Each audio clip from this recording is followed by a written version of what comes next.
أعوذ بالله من الشيطان الرجيم.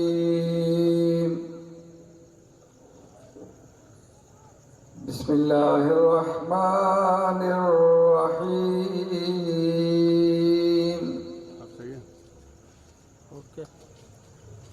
إن الذين يخشون ربهم بالغيب لهم مغفرة وأجر كبير.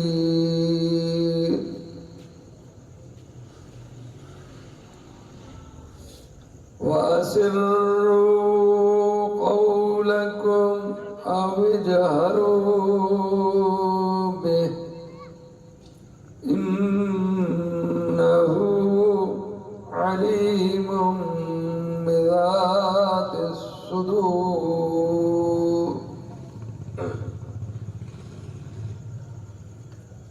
ألا يعلم من خلق وهو اللطيف الخبير.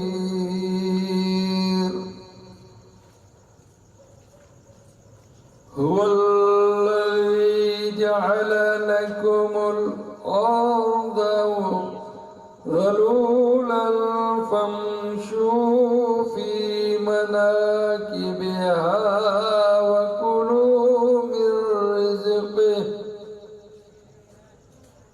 وإليه النشور.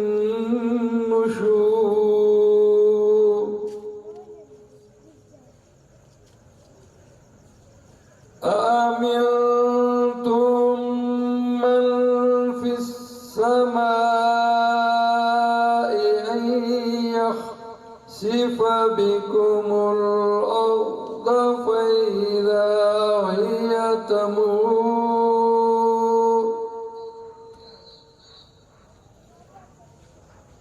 أم أمنتم من في السماء أن يرسل عليكم حاصبا فستعلمون كيف نذير. صدق الله العلي العظيم. بر محمد وآل محمد صلوات. آج جو موضوع ہے آغا حجت الاسلام والمسلمین آغا سرفراز مہدوی صاحب کا قرآن و احادیث کی روشنی میں خمس و زکوٰۃ کی اہمیت اور طریقے ادائیگی، یہ آج کا آغا کا موضوع ہے، اور میں آغا سے ملتمس ہوں کہ جلد از جلد اپنے آرائز جو ہیں آپ کے سامنے بیان فرمائیں. بر محمد و آل محمد صلوات.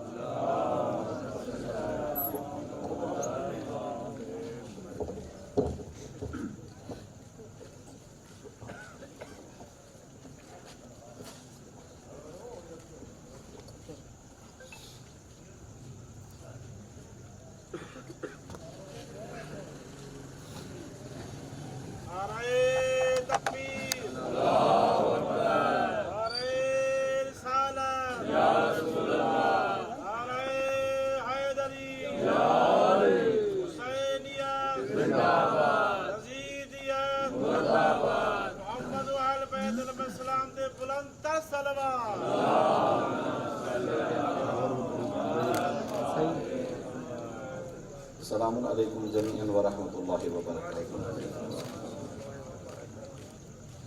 اعوذ باللہ السمیع العلیم من الشیطان اللعین الرجیم. بسم اللہ الرحمن الرحیم.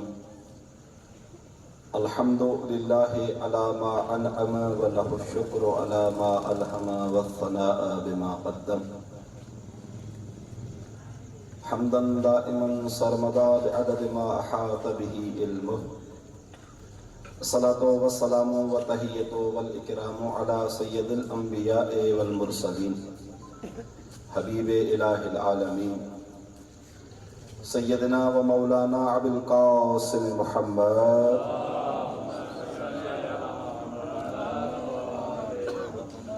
وعلى آلہ طیبین الطاہرین المعصومین المظلومین لا سیما بقیۃ اللہ فی العراضین روحی و ارواح العالمین لہ الفدا واللعنۃ دائمۃ الابدیۃ علی اعدائہم اجمعین من الآن الی قیام یوم الدین اما بعد فقد قال اللہ الحکیم فی کتابہ العظیم وقولہ الحق واصدق القائلین بسم اللہ الرحمن الرحیم وَاعْلَمُوا أَنَّمَا غَنِمْتُم مِّن شَيْءٍ فَإِنَّ لِلَّهِ خُمُسَهُ وَلِلرَّسُولِ وَلِذِي الْقُرْبَى وَالْيَتَامَى وَالْمَسَاكِينِ وَابْنِ السَّبِيلِ إِن كُنتُمْ آمَنتُم بِاللَّهِ درود بھیجیے محمد والے محمد کے ساتھ۔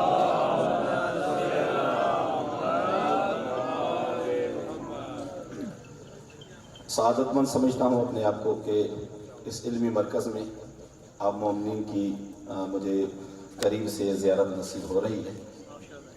بارگاہ رب العزت میں دعا ہوں خالق کائنات اس علمی مرکز کو، اس مدرسے کو، اس کے مؤسس و بانی کو، اس علمی مرکز کے تمام خدمت گزاروں کی زحمات اپنی بارگاہ میں قبول و منظور فرمائے اور اس ادارے کو ہر روز مزید ترقی عنایت فرمائے۔ آپ مومنین جو یہاں پہ تشریف فرما ہیں، خداوند متعال آپ کے ان لحظات کو اپنی بارگاہ میں عبادت کا رتبہ عنایت فرمائے اور ہماری ان ناچیز اور مختصر سی کاوشوں کو اپنی بارگاہ میں قبول و منظور فرمائے۔ درود بھیجیے محمد والے محمد کی ساتھ۔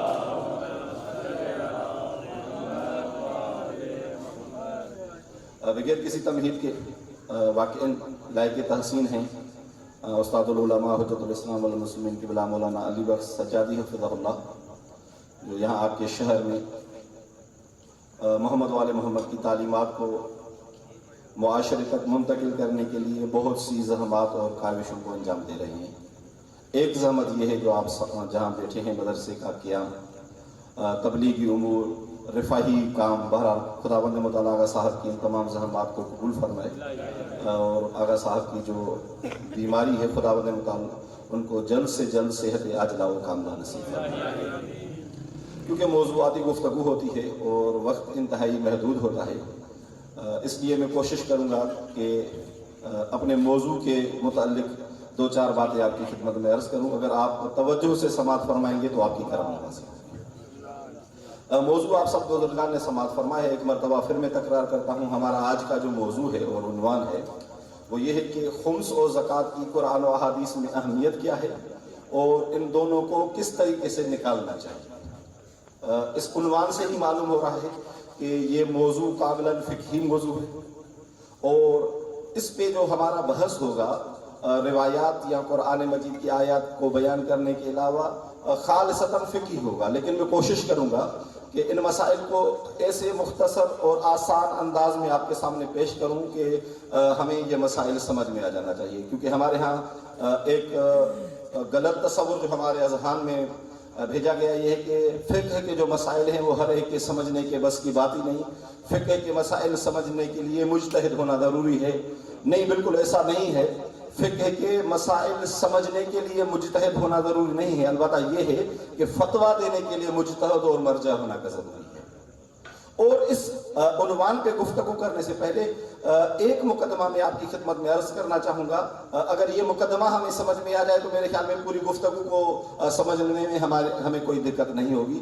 اس مقدمے پہ توجہ فرمائیے گا۔ درود بھیجیے محمد والے محمد کے ساتھ۔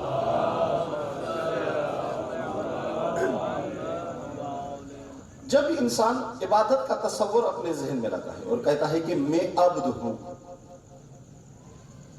عبد کا مطلب ہی یہ ہے کہ میرا کوئی نہ کوئی معبود ہے، کیونکہ میں جو عبادت کرتا ہوں اپنی عبدیت کا اظہار کرتا ہوں، اپنے کمزور اور ناتواں ہونے کا اظہار کرتا ہوں، یا قرآن مجید کی تعبیر میں کہوں اپنے فقیر اور خالی ہاتھ ہونے کا جو دعوے دار ہوں، تو کوئی ہستی ہے جو مجھے سب کچھ عطا کر سکتی ہے۔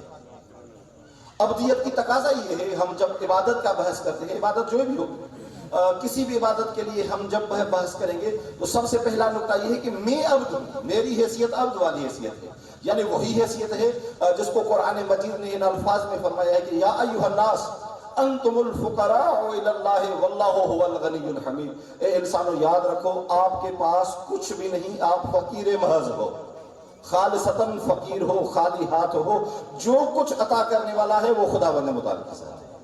یعنی عبادت میں میرا رابطہ جو اپنے معبود سے ہے، اپنے خالق سے ہے، اپنے مالک سے ہے، وہ محض یہ ہے کہ میں عبد ہوں۔ اور انسان جب عبد بن جاتا ہے تو عبدیت کی سب سے پہلی تقاضا یہ ہوتی ہے کہ جب میں کسی کا عبد بن جاتا ہوں پھر مجھے سوال کرنے کا حق بھی نہیں رہتا، جو اس کی طرف سے حکم آتا ہے اس کا حکم سر آنکھوں پہ رکھ کے کہنا ہے بسم اللہ، ہمیں کام نہیں کرنا۔ عبدیت میں یہ نقطہ سب سے اہم نقطہ ہے کہ میری حیثیت، میری جو شوکت ہے، میری جو شان ہے، وہ میری سب عظمتیں ہیں ان سے ہی وابستہ ہیں۔ اگر وہ ہے تو میں بھی ہوں، اگر وہ مجھے کچھ عطا کرنا چاہے تو اس کا فضل ہے، میں اس کا عبد ہوں، میری اپنی کوئی حیثیت نہیں۔ یا اگر اس علمی اصطلاح میں بات کروں کہ میرے اپنے عمل کی قبولیت کی کوئی ضمانت نہیں ہے، اگر وہ قبول کر دے تو اس کا فضل اور اس کا احسان ہوگا مجھے۔ ایک بات۔ دوسری بات جو سب سے اہم نکتے ہوتے خاص کر کے باب خمس میں ہمارے ہاں فقہ میں بیان کیا جاتا ہے، وہ یہ کہ یہ شیعہ لوگ جو ہیں وہ خمس کا بار بار تذکرہ کرتے ہیں، زکوٰۃ کا تذکرہ ہی نہیں کرتے، اور خمس جو ہے وہ فقط قرآن مجید کی ایک آیت میں بیان ہوا، اس کے علاوہ خمس کا کہیں پہ تذکرہ ہی نہیں۔ توجہ کیجیے گا اس نقطے پر۔ ہمارے خمس پہ جو سب سے بڑا اعتراض ہوتا ہے وہ یہی ہوتا ہے کہ صحیح خمس کا ذکر فقط ہی فقط قرآن مجید کی ایک آیت میں آئی ہے، وہ بھی سورہ مبارک انفال کی ایک آیت، اس کے علاوہ کہیں پہ خمس کا ذکر ہی نہیں ہے۔ وہ زکوٰۃ جو قرآن مجید میں جس کا میرے خیال میں 32 مرتبہ ذکر ہے، شیعہ اس کا ذکر ہی نہیں کرتے۔ توجہ کیجیے گا، ان کی بارگاہ میں مؤدبانہ گزارش کہ انسان جب عبد ہو جاتا ہے تو خداوند متعال اور اپنے معبود کے حکم کا انتظار رہتا ہے، اور وہ عبد اچھا عبد نہیں کہلائے گا کہ مولا اس کو کچھ مرتبہ، چندین مرتبہ حکم دے اس کے بعد جا کے عمل کرے۔ عبدیت کی تقاضا یہ ہے کہ مجھے حکم ملے اور میں اس پہ عمل کرنا شروع کر دوں۔ عبدیت کی تقاضا کے لیے یہ ضروری نہیں ہے کہ مجھے بار بار حکم کیا جائے، بلکہ یہ عبدیت کے شان کے خلاف ہے۔ شان عبودیت یہ ہے کہ جب میں کسی کو اپنا مولا، اپنا معبود، اپنا پروردگار، اپنا سب کچھ جانتا ہوں تو جیسے ہی مجھے حکم ملا فوراً مجھ پہ عمل واجب ہو جائے۔ ایک نقطہ جو آپ کی خدمت میں عرض کیا۔ دوسرا جو اہم ترین نقطہ ہے وہ یہ ہے کہ اسلام میں یہ نظام خمس و زکوٰۃ کیوں ہے؟ اسلام نے خمس کو کیوں فرض کیا ہے؟ اسلام نے زکوٰۃ کو کیوں فرض کیا؟ میرے خیال میں موجودہ صورتحال میں جہاں پہ جس سوسائٹی اور معاشرے میں ہم زندگی گزار رہے ہیں، ایسے معاشرے میں تو ان چیزوں کو سمجھنا میرے خیال میں کوئی مشکل نہیں۔ ہماری جو حکومت ہے، ہماری جو گورنمنٹ ہے، خاص کر کے ابھی جو سیلاب آیا ہے، سیلاب کی صورتحال میں آپ سب نے دیکھا کہ ہماری گورنمنٹ کی جو تسہیلات تھی لوگوں تک، وہ پہنچنے کا ریشہ کتنا فیصد تھا؟ اگر میں کسی سے سوال کروں کہ ہماری اس مصیبت کی گھڑی میں ہماری گورنمنٹ نے ہمارے لیے کیا کیا کس علاقے میں، پوری سندھ کے جس بھی علاقے کا آپ نام لیں، تو ہم کہہ سکتے ہیں کہ ہماری گورنمنٹ نے 100% 100% سب لوگوں کی سب مسائل حل کیے۔ میرے خیال میں خود گورنمنٹ بھی یہ دعویٰ نہیں کرتی۔ ایک مسئلہ تو اس صورتحال میں ایک ملک جب ہنگامی صورتحال میں آ جائے، ایک ملک کا نظام چلانا ہو تو نظام چلانے کے لیے ہم اس نظام کو معتدلانہ طریقے سے کیسے رکھ سکتے ہیں؟ یہ تب ہی ممکن ہے جب وہاں کے جو سرمایہ دار لوگ ہیں، وہاں کے جو پیسے والے لوگ ہیں، وہاں کے جو سیٹھ لوگ ہیں، اپنی زبان میں کر رہا ہوں، ان سے پیسے وصول کرنے کا کوئی ایسا طریقہ ہو کہ کچھ اور نہ ہو، غریب فقیر کم از کم زندہ تو رہ سکے۔ اس انسانی زندگی کے بچاء کے لیے، اس انسانی زندگی کی حفاظت کے لیے اور اجتماعی عدالت کو یقینی بنانے کے لیے اسلام نے ہمیں زکوٰۃ اور خمس کا حکم دیا ہے۔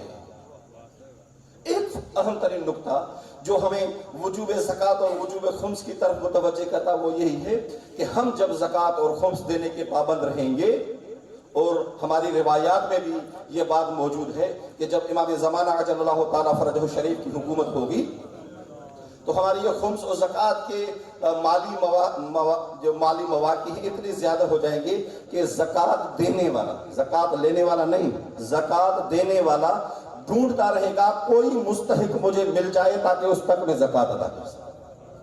کوئی خمس کا مستحق سید مجھے مل جائے تاکہ میں اس تک پہنچا سکوں. یہ کیوں ممکن ہوگا؟ جب نظام عادلانہ ہوگا. ہمارے معاشرے کا سب سے بڑا مسئلہ یہی ہے کیونکہ ہمارے پاس نظام عادلانہ نہیں ہے. جو سسٹم ہے وہ سسٹم اچھے طریقے سے کام نہیں کر رہا. جو حکومت ہے وہ حکومت اپنے فرائض کو صحیح طریقے سے انجام نہیں دے رہی، جس کی وجہ سے یہ سب مسائل ہمارے پاس موجود ہیں.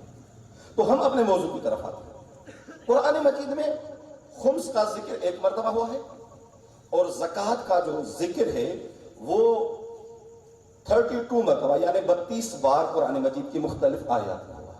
تو اس کا مطلب یہ ہوا کہ زکوٰۃ زیادہ اہمیت والی چیز ہے، خمس زیادہ کم اہمیت والی چیز ہے؟ بالکل ایسا نہیں. بلکہ آپ تمام احکامات کو، توجہ کیجیے گا اس نقطے پر، تمام احکامات کو قرآن مجید کی نگاہ سے دیکھ لیجیے. قرآن مجید میں بے شک 32 مرتبہ زکوٰۃ کا ذکر ہوا ہے، لیکن وجوب زکوٰۃ کا حکم فقط ایک مرتبہ آیا ہے. وہ آیت جو قرآن مجید میں زکوٰۃ کے وجوب کو بیان کرتی ہے فقط ایک آیت ہے خمس کی طرح. دوسری جو زکوٰۃ کی آیات ہیں وہ زکوٰۃ کی مختلف حکمتوں کو بیان کرتی ہے. کبھی یہ بیان کرتی ہے کہ آپ زکوٰۃ ادا کریں گے آپ کی تنگ دستی ختم ہو جائے گی. کبھی یہ بیان کرتا ہے کہ آپ زکوٰۃ دیں، زکوٰۃ دینے سے آپ کی نماز قبولیت کے قریب آ جائے گی. کبھی یہ کہتی ہے کہ آپ زکوٰۃ دیں، زکوٰۃ سے آپ کے مسائل جو فقراء ہیں ان کے فقراء کے مسائل حل ہو جائیں گے. کبھی یہ کہتی ہے آپ زکوٰۃ دیں، وہ مسافر جو دوسرے شہر میں اجنبی ہو کے بھٹک رہا ہے اس کا مسئلہ حل ہو جائے گا. زکوٰۃ کی مختلف حکمتوں کو ضرور بیان کیا ہے، لیکن خداوند متعال نے اپنی معبودیت کا تقاضا یہ سمجھا ہے کہ وجوب کی فتویٰ اور وجوب کا حکم فقط ایک مرتبہ ہی دیا ہے. کیوں؟ کیونکہ عبدیت کی تقاضا یہ ہے کہ عبد کو جب ایک مرتبہ حکم دے دیا جائے تو اس پہ عمل کرنا اس کے لیے واجب اور لازم ہو جاتا ہے. نہ فقط خمس کے لیے، نہ فقط زکوٰۃ کے لیے، بلکہ دوسرے جو اہم ترین فرائض ہیں. مثلا ماہ مبارک سیام ہے، ماہ مبارک رمضان ہے، اس میں روزہ ہم سب پہ فرض کیا گیا ہے. وجوب روزہ کی جو آیت ہے وہ فقط ایک ہے. یا ایھا الذین آمنوا کتب علیکم الصیام کما کتب علی الذین من قبلکم. یہی آیت ہے جس آیہ کریمہ میں یہ بیان کیا گیا ہے کہ روزے آپ کے اوپر فرض کیے گئے ہیں. دوسری آیات میں روزے کا فلسفہ بیان کیا گیا ہے، روزے کے مختلف احکام بیان کیے گئے ہیں، لیکن وجوب کا تذکرہ کہیں پہ نہیں ہوا. کیوں؟ کیونکہ عبدیت کی تقاضا یہ ہے کہ ایک مرتبہ حکم آ جائے، حکم کو انجام دینے کے لیے یہ کافی ہے. اب دوسرا سوال جو ہمارے معاشرے کا سب سے بڑا المیہ ہے. آپ شہر سے وابستہ ہیں لیکن دیہات کے قریب قریب ہیں، سب اس کے ماحول سے آگاہ ہیں. ہمارے ہاں جو کسان ہے، زراعت سے، ایگریکلچر سے وابستہ جو لوگ ہیں، وہ اپنے آپ کو سب سے زیادہ فقیر سمجھتے ہیں. اور اگر ریئلٹی اور حقیقت تو دیکھیں ایسا ہی ہے کہ کسی کسان کے حالات آپ کو اچھے نظر نہیں آئیں گے. لیکن خداوند متعال سب سے غنی ترین جن بندوں کو سمجھتا ہے وہ وہی ہیں جو کسان ہیں، جو زراعت سے وابستہ ہیں، جو ایگریکلچر سے وابستہ ہیں. توجہ کیجیے گا اس نقطے پر. خداوند متعال کی نظر میں کسان غریب نہیں ہے.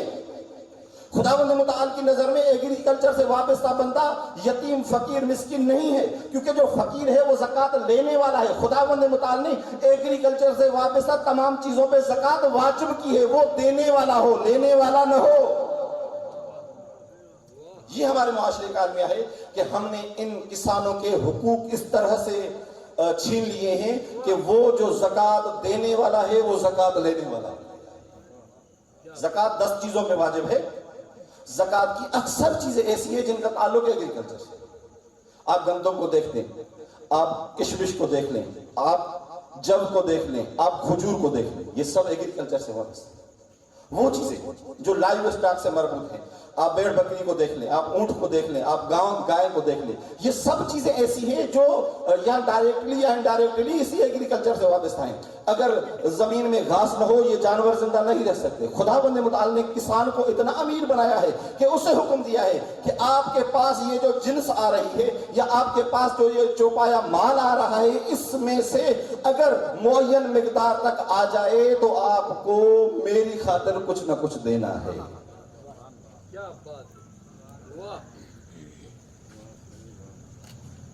اب کیا دینا ہے؟ زکوٰۃ کی طرف آتے ہیں.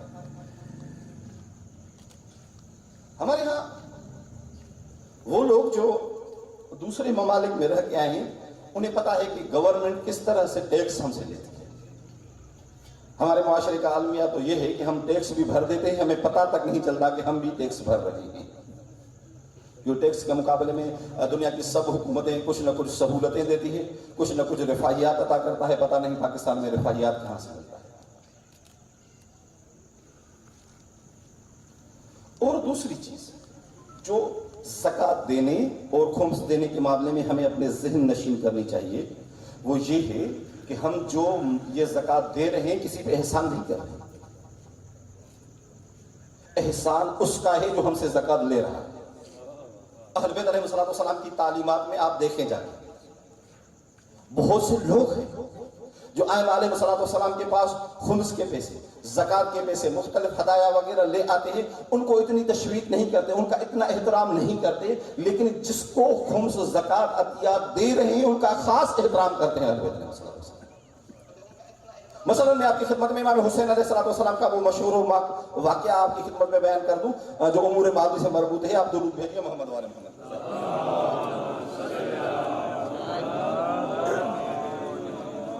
ایک شخص امام حسین علیہ السلام کی بارگاہ میں آتا ہے, مولا کو عرض کرتا ہے مولا میں مقروض ہوں.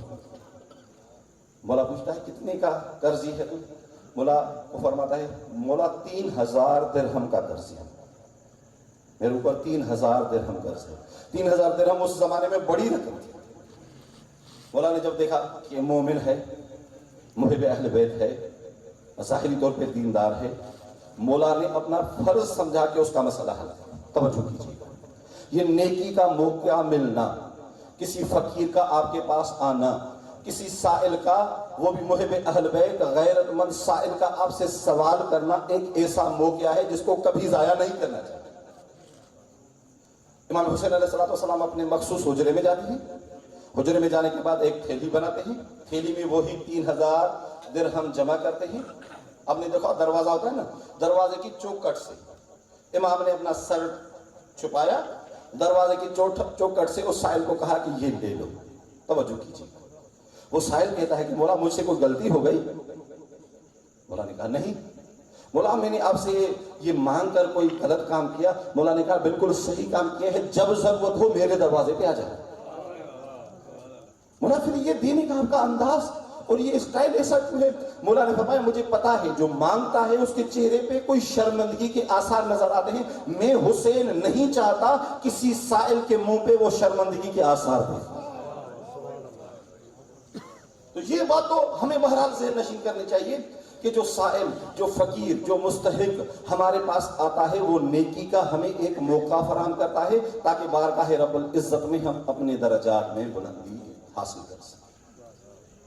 اب یہ کہ ہمارے یہاں کیونکہ مشہور فصل جو ہے وہ گندم ہے, اس لیے میں گندم کا طریقہ آپ کی خدمت میں عرض کر لیتا ہوں. اس کے علاوہ اگر کوئی سوال ہوگا تو سوال و جواب کی صورت میں آپ کی خدمت میں حاضر ہوں. گندم کی کاشت کے لیے ہمارے جو مشہور فقہا ہیں ان کا کہنا یہ ہے کہ آپ کو دیکھنا ہے کہ آپ جو پانی دے رہے ہیں, آپ کا جو پانی پہنچانے کا سسٹم ہے وہ قدرتی ہے یا آپ نے آپ کا بنایا ہوا ہے.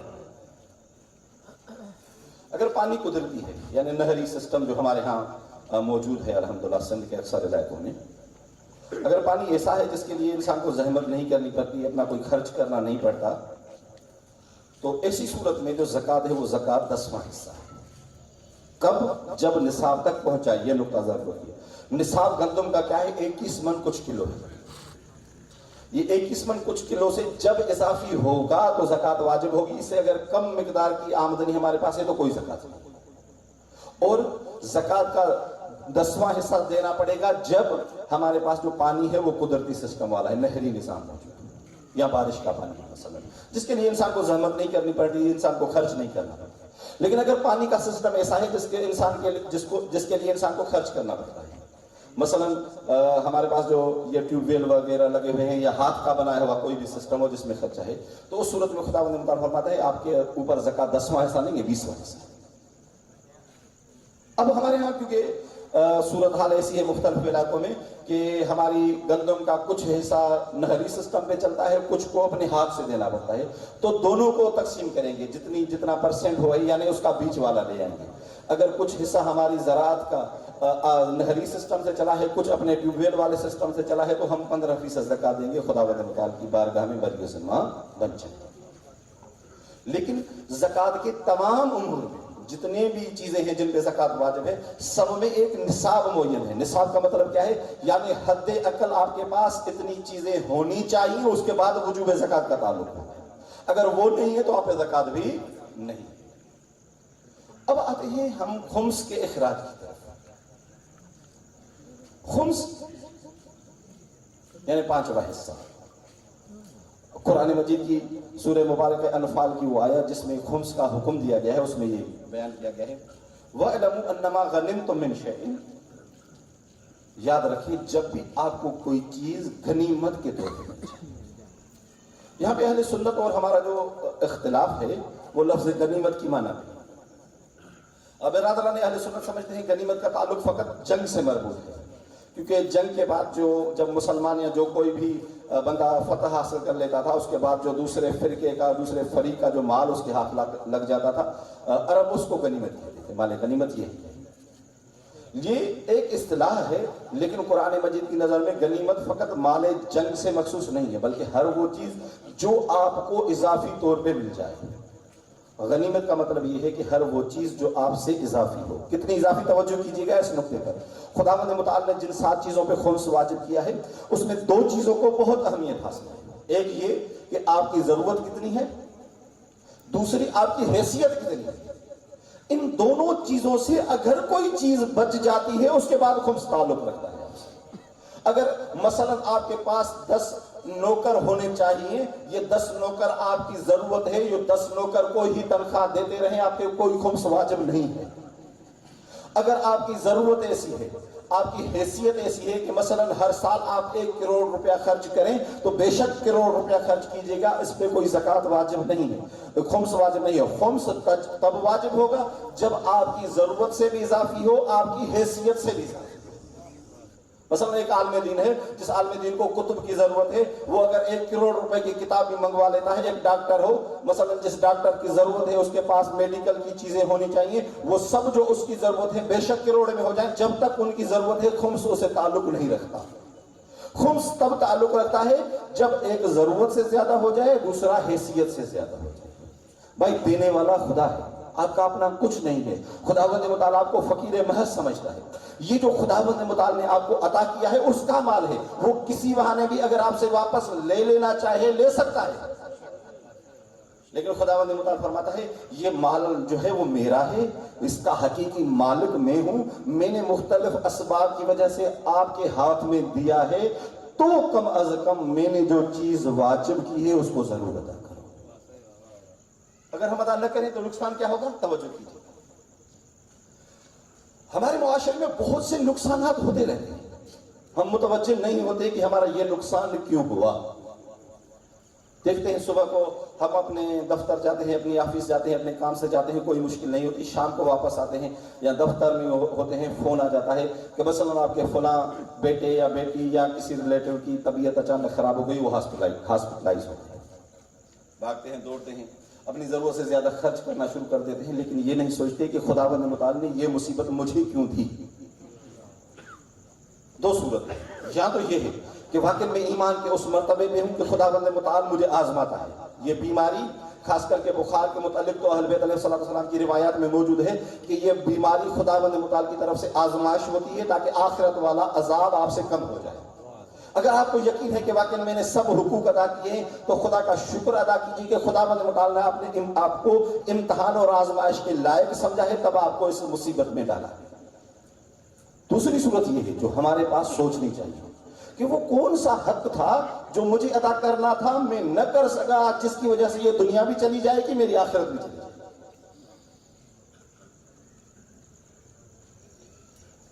اور دوسرا سوال، میں خمس ادا کروں، میں زکوٰۃ دے دوں، فائدہ کس کو ہونا ہے؟ اہل بیت علیہ السلام کی روایات میں، قرآن مجید کی آیات میں یہ جو زکوٰۃ ہے، یہ جو خمس ہے، اس کا فائدہ خود ذات انسان کو بیان کیا گیا ہے، کسی اور کو نہیں. زکوٰۃ جو دیتا ہے اس کو فائدہ ملتا ہے، جو لیتا ہے شاید اس کو اتنا زیادہ فائدہ نہ ہو. زکوٰۃ کا سب سے اہم ترین فائدہ جو میں نے آیات قرآنی میں دیکھا وہی بیان کیا گیا ہے جو روزے کا فلسفہ ہے. روزے کا فلسفہ کیا ہے؟ یا ایھا الذین آمنوا کتب علیکم الصیام کما کتب علی الذین من قبلکم لعلکم تتقون، شاید آپ کیا بن جائیں؟ متقی بن جائیں۔ متقی کا مطلب کیا ہے؟ یعنی میرا نفس پاکیزہ ہو جائے گا، میں خدا کے احکام کی بجا آوری کروں گا۔ اب جب میں خدا بند مطالعہ کے احکام کی بجا آوری کروں گا، متقی بن جاؤں گا۔ متقی اور تقویٰ کا تعلق انسان کے ظاہر سے ہے۔ انسان داڑھی رکھنے سے متقی ہو جائے گا؟ انسان امامہ پہننے سے متقی ہو جائے گا؟ سفید لباس پہننے سے متقی ہو جائے گا؟ تقویٰ کاملاً ایسی چیز ہے جس کا تعلق انسان کے روح سے ہے، انسان کے ضمیر سے ہے، انسان کے قلب سے ہے، انسان کے باطن سے ہے۔ تو قرآن مجید بھی یہی بیان کرتا ہے کہ آپ زکوٰۃ دو، آپ کے نفوذ کی پاکیزگی میرے ذمے، آپ زکوٰۃ ادا کریں، آپ کے مالی استحکام کی ضمانت میرے ذمے، آپ زکوٰۃ ادا کریں، معاشرے میں برائیوں کا خاتمہ میرے ذمے۔ یہ جو ہم کہتے ہیں کہ زکوٰۃ سے، جب زکوٰۃ کا سسٹم، خمس کا سسٹم مستحکم طریقے سے چل جائے، معاشرے میں جو جرائم پیشہ افراد ہیں ان کی تعداد میں واقعاً قابل قدر کمی آ جائے گی۔ ہمارے معاشرے میں اکثر جو جرم ہوتے ہیں، ان جرم کے پیچھے اگر آپ جائیں گے تو آپ کو پتا چل جائے گا اکثر جگہ پہ جرم غربت کی وجہ سے ہے۔ اور یہ غربت اور فقر ایسی چیز ہے جس کے لیے رسول خدا صلی اللہ علیہ وآلہ وسلم نے یہ ارشاد فرمایا، قاد الفقر ان یکون کفرا، یہ جو فقیری ہے، یہ جو غربت ہے، یہ غربت کفر کے بالکل ہی قریب ہے۔ یہ غربت انسان کو کافر بنا سکتی ہے۔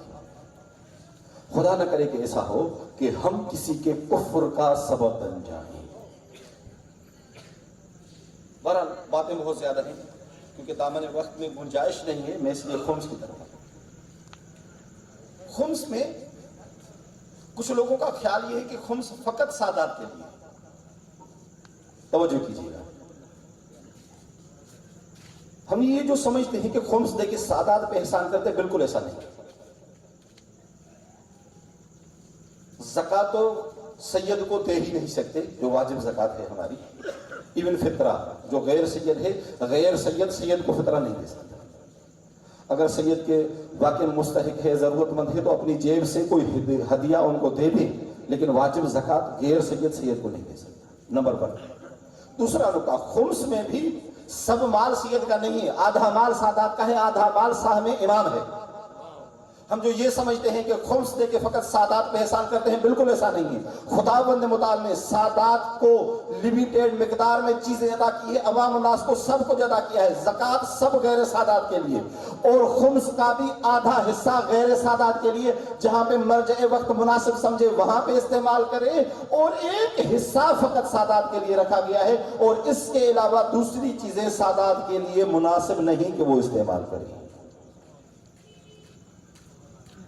اب خمس کے دو حصے ہوتے ہیں، جتنی بھی آپ کو بچت ہو، ایک حصہ یعنی جتنے بھی آپ کے خمس ہے، مثلا آپ کا خمس 10 روپے ہوتا ہے تو اس کا آدھا یعنی 5 روپے آپ کسی سید کو دیں گے، اور جو آدھا ہے وہ سہم امام ہے، یعنی مرجع وقت جو ہے، جو مجتہد ہے، آپ جس کے مقلد ہیں، وہ جہاں پہ مناسب سمجھے وہ استعمال کر سکتا ہے۔ کلی طور پہ یہی طریقہ تھا جو میں آپ کی خدمت میں عرض کر چکا ہوں۔ اور اگر اہمیت کے باب میں آ جائیں تو خمس اور زکوٰۃ کی بہت زیادہ تاکید بیان کی۔ مثلا مولا امام محمد باقر علیہ السلام مولا فرماتے ہیں، کسی کے لیے بھی کوئی ایک لقمہ کھانا بھی حرام ہے جب تک ہم اہل بیت کا حق ادا نہ کریں۔ سائل نے سوال کیا، مولا آپ کے حق سے مراد کیا ہے؟ مولا نے فرمایا، ہمارے حق سے مراد وہ خمس ہے جس پہ خمس واجب ہو چکا ہو، اگر وہ خمس نہ دے جو کھا رہا ہے وہ حلال نہیں کھا رہا۔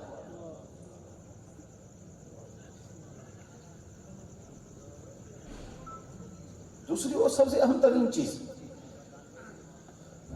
جو ہم سمجھتے ہیں کہ ہمارے معاشرے میں واقعی اس کی بہت زیادہ قلت ہے۔ ماہ مبارک رمضان کو ماہ برکت بھی کہا گیا ہے نا رسول خدا صلی اللہ علیہ وسلم کی زبان سے، کیونکہ رسول خدا نے فرمایا، یا ایھا الناس انہ قد اقبل الیکم شہر اللہ بالبرکۃ والرحمۃ والمغفرۃ۔ یہ برکت کیا ہے؟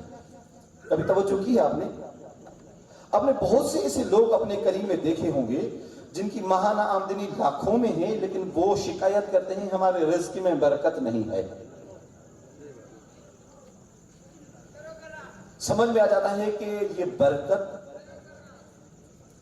کمیت کا نام نہیں ہے، تعداد میں بہت زیادہ ہو جانے کا نام نہیں ہے، بلکہ برکت کا مطلب یہ کیا ہے؟ برکت یعنی اضافہ، لیکن ایسا اضافہ جو فقط دنیا میں نہ ہو، آخرت میں نجات کا سبب ہی بن جائے۔ برکت کا مطلب ایڈیشن ہے، واقعی آپ کے مال میں اضافہ ہونا چاہیے۔ برکت کا مطلب ہے آپ کے وقت میں اضافہ ہونا چاہیے۔ برکت کا مطلب ہے آپ کی عمر میں اضافہ ہونا چاہیے۔ برکت کا مطلب یہ ہے کہ آپ کی اولاد صالح ہونا چاہیے۔ برکت کا مطلب یہ ہے کہ آپ کے ہمسائے والے آپ کا احترام کریں، یہ بھی برکت ہے، لیکن ایسی برکت جو دنیا کے ساتھ اخروی سعادت کا بھی سبب بنتی ہو۔ اور یہ برکت کہاں سے ملتی ہے؟ اہل بیت علیہ الصلوۃ والسلام فرماتے ہیں کہ اگر آپ چاہتے ہیں کہ آپ کے مال میں، آپ کی عمر میں، توجہ کیجیے گا، فقط مال پہ نہیں، آپ کے مال میں، آپ کی عمر میں، آپ کے رزق میں برکت ہو تو ہمارے حقوق کو ادا کرو۔ ہمارے حقوق کو ادا کرنا برکت الہی کا سبب بنتا ہے۔ تیسرا اور آخری فائدہ جو میں آپ کی خدمت میں بیان کر کے اپنے عرائض کو ختم کرتا ہوں کہ خمس و زکوٰۃ کا جو ہمارا اجتماعی فائدہ ہے وہ یہ ہے کہ ہم اپنے دین اور دینی تعلیمات کو مستحکم بنا سکتے ہیں اس نظام سے۔ توجہ کیجیے گا، مثلا میں اپنے اس پاکستان کا مثال دیتا ہوں۔ پاکستان میں ہماری شیعہ کمیونٹی کی پرسنٹیج کتنی ہوگی؟ 20 سے 25% پورے پاکستان میں۔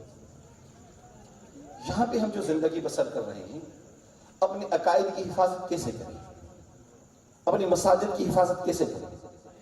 اپنے دینی احکامات پہ عمل کرنے کی حفاظت کیسے کریں؟ ان کے لیے کوئی نہ کوئی طریقہ ہونا چاہیے۔ نظامی علم کو، نظام تعلیم کو مستحکم کرنے کا طریقہ خمس و زکوٰۃ ہے، اس کے علاوہ کچھ بھی نہیں ہے۔ جب تک ہم اپنے آپ کو خداوند متعال کا عبد نہیں سمجھیں گے، یہ وجوب زکوٰۃ اور وجوب خمس ہمارے لیے کوئی معنی نہیں رہے گا۔ کیوں؟ کیونکہ ہم جب تک یہ احساس نہیں کریں گے اپنے ضمیر میں کہ کوئی ہے جو مجھے دیتا ہے، میرا اپنا کچھ نہیں ہے، سب کچھ اس کا ہے۔ اگر میں اس کی راہ میں 1 درہم خرچ کر دوں، 1 روپیہ خرچ کر دوں، وہ خدا مجھے وعدہ دیتا ہے، من جاء بالحسنۃ فلہ عشر امثالھا۔ آپ خدا کی راہ میں ایک نیکی کر کے تو دیکھیں، آپ کو اس کے 10 گنا اضافہ کے ساتھ واپس دے دے گا۔ ہمارے معاشرے میں یہ جو دینی مراکز غیر مستحکم ہیں، دینی مراکز کو جو معاشرے میں حقیقی فیض دینا چاہیے وہ نہیں دے سکتے، ان کا سبب یہی ہے کہ ہمارے پاس ان کا اقتصاد مضبوط کرنے کا کوئی سورس نہیں ہے۔ بلکہ میں فقط دینی مدارس کی بات نہیں کر رہا، پورے نظام تشیع کی بات کر رہا ہوں، پوری ملت تشیع کے حقوق کی بات کر رہا ہوں کہ اگر ہم اقتصادی طور پہ مضبوط ہو جائیں، ہمارا اقتصاد مضبوط ہو جائے تو ہم بہت سے مسائل اپنے آپ حل کر سکتے ہیں، کسی غیر کی طرف دیکھنے کی ہمیں ضرورت نہیں ہوگی۔ اور اہل بیت علیہ الصلوۃ والسلام کی تعلیمات میں اس نقطے پہ بہت زیادہ توجہ دلائی گئی ہے کہ بھائی آپ کو لینے والا نہیں بننا چاہیے بلکہ دینے والا بننا چاہیے۔ اور یہ کیسے ممکن ہے؟ یہ ایسے ہی ممکن ہے جب اب ہم نے خداوند متعال کی طرف سے جو چیزیں واجب ہیں ان کو ادا کریں۔ بہرحال اگر آپ کی خدمت میں کوئی زکوٰۃ اور خمس کے متعلق سوال ہوگا تو میں آپ کی بارگاہ میں حاضر ہوں۔ میں اپنے عرائض کو اختتام پہ پہنچاتا ہوں ایک منٹ کے ایک مقدمے کے ساتھ کہ خداوند متعال نے ہم کو عبد بنایا ہے۔ عبدیت کی تقاضا یہی ہے کہ 1 مرتبہ حکم آ جائے کافی ہے، زیادہ مرتبہ حکم آنے کی ضرورت نہیں ہے، مقام عبدیت۔ دوسرا، یہ جو خمس اور زکوٰۃ ہم ادا کرتے ہیں ان کا فائدہ ہمیں ہی پہنچنا ہے، کسی اور کو فائدہ نہیں پہنچنا۔ 1 مرتبہ فائدہ شخصی ہے، 1 مرتبہ فائدہ اجتماعی ہے۔ نظام خمس و زکوٰۃ کو مضبوط کریں گے، ہمارا اجتماعی فائدہ ہونا ہی ہے۔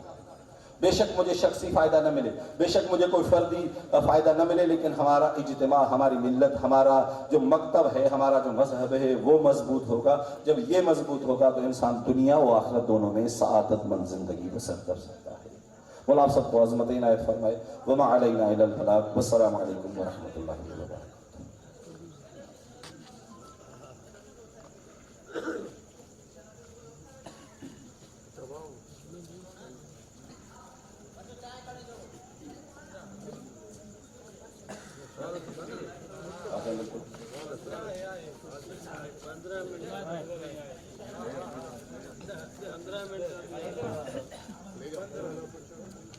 میرے خیال میں سوالات جوابات کو شروع کرتے ہیں. اگر کسی بزرگ کو کچھ سوال ہو تو میں اس کی خدمت میں ہوں.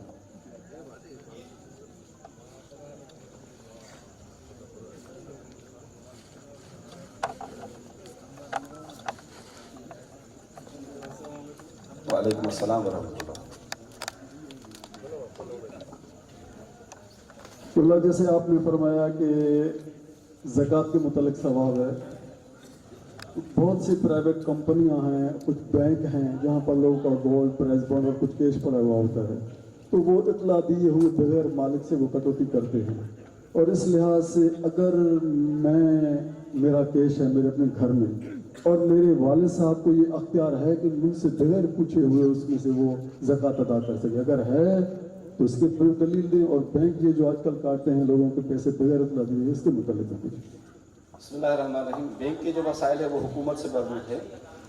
اگر حاکم شرع ہو اور آپ کو بار بار تذکر دے چکا ہو کہ آپ کو اپنی زکوٰۃ ادا کرنی چاہیے اور آپ نے نہ کی ہو, تو پھر وہ حاکم شرعی ہے جو آپ سے زکوٰۃ لے سکتا ہے, کوئی اور نہیں. بینک کو یہ اختیار نہیں. باقی جو آپ نے سوال کیا والد کا, والد کیونکہ ولی ہے, سرپرست ہے, تو سرپرست اگر اپنی سرپرستی میں یعنی جو آپ کے پاس ملکیت ہے وہ آپ نے اس کو اپنا سرپرست اور ولی قرار دے دیا ہے, اگر وہ استعمال کرنا چاہتا ہے تو استعمال کر سکتا ہے.